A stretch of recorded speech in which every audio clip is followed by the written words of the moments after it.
नमस्कार, मी सुनील दत्ता गायकर, मौजे मानविलीतील survey number 106चा 13, 101चा 6चा 1 व 104चा 2चा कचा भोगवाटेदार शेतकरी आहे।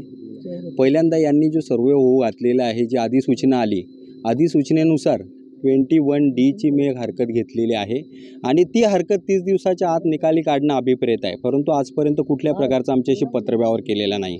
त्यानंतर हा जो सर्वे होऊ घातलेला आहे, मी स्वतः सांगतो, मला कुठल्या प्रकारची नोटीस दिलेली नाही।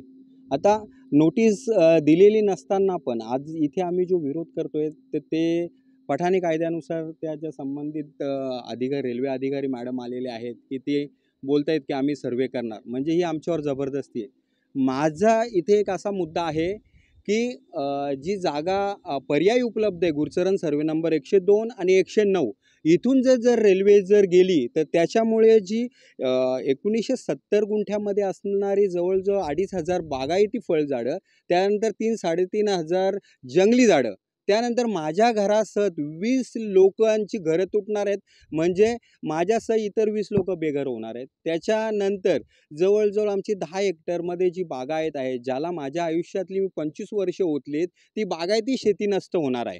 तर आम्हाला आपल्याद्वारे शासनाला ही विनंती करायची आहे की आम्ही जो प्रस्ताव सुचवतो की जे ॲडजॉइनिंग सर्वे नंबर आहेत आमच्या बाजूला, की जी शेती पडीक आहे, सरकारची शेती आहे, कुठल्या प्रकारचे पुराने बाधित नाही आणि लेवल प्लॉट आहे, तर तिकडून जर त्यांनी रेल्वे वळवली तर शेतकरी भूमिहीन होणार नाहीत, माझ्यासारखा शेतकरी बेघर होणार नाही।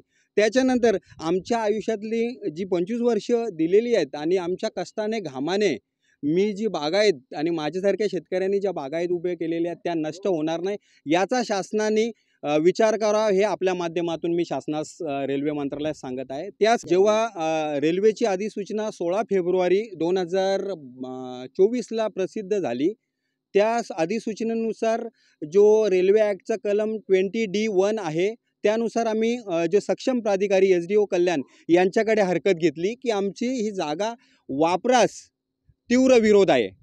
त्याच्यानंतर आम्ही DRM थ्रू जो सेंट्रल रेल्वेचे GM आहेत त्यांच्याकडे पत्रव्यवहार केलेला आहे 16/3/2024ला। त्याच्यानंतर जे रेल्वे मिनिस्ट्री आहे नवी दिल्ली, त्यांच्याकडे आम्ही 3/4/2024ला पत्रव्यवहार केलेला आहे की आमच्या प्रस्तावाचा विचार करावा।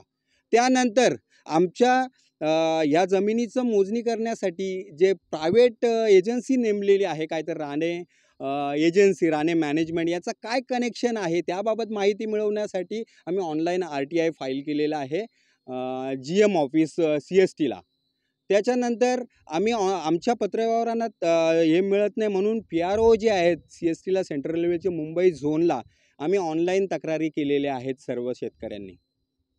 एकाही आमच्या पत्रव्यवहाराला कोणत्याही अधिकाऱ्याने तसदी घेतली नाही की त्याला उत्तर द्यावं किंवा आम्हाला विश्वासात घेऊन रेल्वे जर आमच्या कल्याणासाठी आहे तर आमचं कसं कल्याण आहे, काय योजना आहे, ही कुठल्याही अधिकाऱ्यांनी आम्हाला आमच्या ग्रामसभेत किंवा गावात येऊन सांगितलेले नाही। हा अन्याय आहे, याचा आम्ही तीव्र निषेध करतो आणि माझी जागा देण्यास माझा तीव्र हरकत आहे याबाबत। माझं नाव विलास नागो गायकर, या मानिवली गावचा माजी सरपंच आहे मी सर। ॲक्च्युली रेल्वेला जी जागा चाललेली आहे तर या गावातील शेतकऱ्यांना कुठल्याही प्रकारे विश्वासात घेतलेलं नाही आहे आणि ह्या जागेमुळे बरेचसे शेतकरी बाधित होणार आहेत, बऱ्याचशा शेतकऱ्यांची फळझाडं, बागायती शेती नष्ट होणार आहे आणि बरेचसे शेतकरी भूमिहीन पण होणार आहेत, त्यांची बेघर होणार आहेत।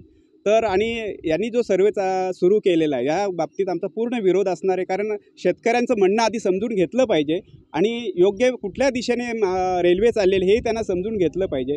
वास्तविक या गावाला सरकारची जवळजवळ 100 एकर जागा ह्याच सर्वेला लागून आहे। जर तिथून ही रेल्वे वळवली तर निश्चित या बरेचशा शेतकऱ्यांचं नुकसान वाचणार आहे। तर सरकारने या गोष्टीचा विचार जरूर केला पाहिजे, कारण सरकारी लँड असताना सुद्धा शेतकऱ्यांवर हा अन्याय का? तर यासाठी आम्ही ह्या सर्वेला विरोध करण्यासाठी आम्ही सर्व शेतकरी या गावातील इथे एकत्र जमलेलो आहोत।